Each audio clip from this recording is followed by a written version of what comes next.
Salut les amis, c'est Modotrice saison 2 et aujourd'hui on va aller voir Louise Hulin, dessinatrice. C'est parti et c'est par là.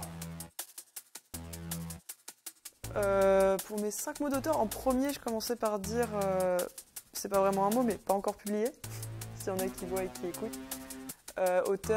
Autrice, pour l'instant de rien du tout, parce que je n'ai encore jamais publié quoi que ce soit dans aucune maison d'édition. J'ai fait un travail de graphisme pour une affiche de cinéma, là c'est le dernier truc en date. En revanche, voilà, pour l'instant tout mon travail reste personnel et chez moi, mais j'aimerais bien raconter des trucs, j'aimerais bien partager ça. Voilà, j'écris beaucoup d'histoires et je les illustre aussi, et si j'arrive à trouver le moyen de recouper les deux ensemble ou travailler là-dessus plus concrètement avec un vrai projet mis en place, ça serait grave cool. En tout cas, j'ai envie. Le premier truc qui m'est venu à l'esprit pour mon deuxième mot, c'est personnel, ce qui rejoint un peu le premier.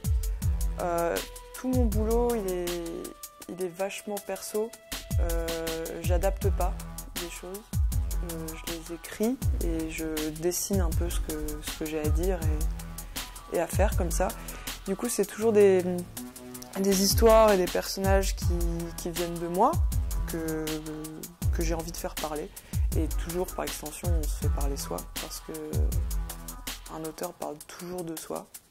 Peu importe l'inverse qu'il essaie de dire, c'est toujours soi qui parle. C'est ses idées, sa vision du monde, sa façon de voir les choses dans une histoire, ça passe toujours par le regard de l'auteur. Donc voilà, mon travail, je pense, vraiment est personnel, comme celui de tous les autres, évidemment, mais je me focus un peu sur mes propres univers et créations, on va dire. Que ce soit dans un Moyen-Âge, de la science-fiction, quelque chose de plus d'actualité. En troisième mot, je dirais méticuleux, parce que ça concerne purement la manière dont je travaille. Je suis très cérébrale dans ma manière d'approcher un dessin. Je réfléchis énormément, je fais beaucoup de recherches, beaucoup de brouillons, beaucoup de tentatives. Je m'y reprends à 47 fois avant de faire un dessin dont je suis vraiment satisfaite. Et quand je le fais, je prends des jours, voire des semaines sur certains, faire trait par trait, être certaine que je fais le bon chemin dans cette illustration, ce graphisme. Je me reprends tout le temps, même dans la bande dessinée ou le cinéma d'animation, à retester des choses dans la narration, à enlever des petits bouts, les recoller ailleurs. Quand je fais un storyboard en animation, je le fais jamais dans l'ordre chronologique d'une avancée d'un point A à un point Z. Je travaille avec plein de petits post-it où je note toutes mes idées, et sur un panneau en bois, je les mets dans un ordre, je les réarrange dans un autre, je les remets dans le désordre, je change l'emplacement, j'inverse. Je fais des ponts, je tire des traits, enfin, jusqu'à ce que je trouve petit à petit, je remets toutes les pièces du puzzle en place. Mais je commence avec un gros tas super bordélique. Et méticuleusement, je viens remettre un peu de l'ordre là-dedans. Enfin, c'est comme ça que se fait ma gymnastique mentale d'autrice, je pense, d'illustratrice, d'artiste. Traditionnel, parce que je sais qu'à mon âge, on est tous très branchés sur les outils numériques, que je trouve formidables. Mais personnellement, j'arrive pas du tout à m'exprimer via ça. Parce que j'ai besoin de sentir vraiment ma main qui travaille sur un support. Donc je fais beaucoup du coup de fusain, d'aquarelle, d'encre, de crayon, de pastel. Tout ce que je peux vraiment toucher dans le réel et travailler dans le réel, que ce soit même dans la sculpture ou dans le montage. Souvent quand je fais du montage à l'ordinateur, je fais d'abord un prédécoupage crayon-papier pour savoir où je vais. Et après avec l'ordinateur, je peux fignoler telle coupe à telle seconde et voir comment je travaille. Et souvent l'ordinateur m'apporte des nouveaux chemins aussi.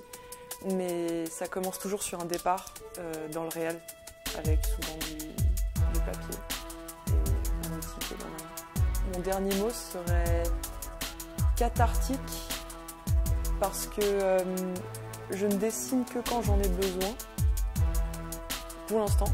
Or, hors chemin professionnel que je cherche encore. Quand je dessine, c'est parce que j'en ressens le besoin. Et du coup, il y a des périodes où je dessine énormément et il y a des périodes où je dessine pas du tout. Mais pendant des mois et des mois parce que tout simplement, j'en ai pas envie. Donc, et comme j'ai fait beaucoup d'études de dessin, maintenant j'en suis à 8 ans d'études dans le dessin. 4 ans dans une école de bande dessinée à Bruxelles et 4 ans à LMK, à Angoulême.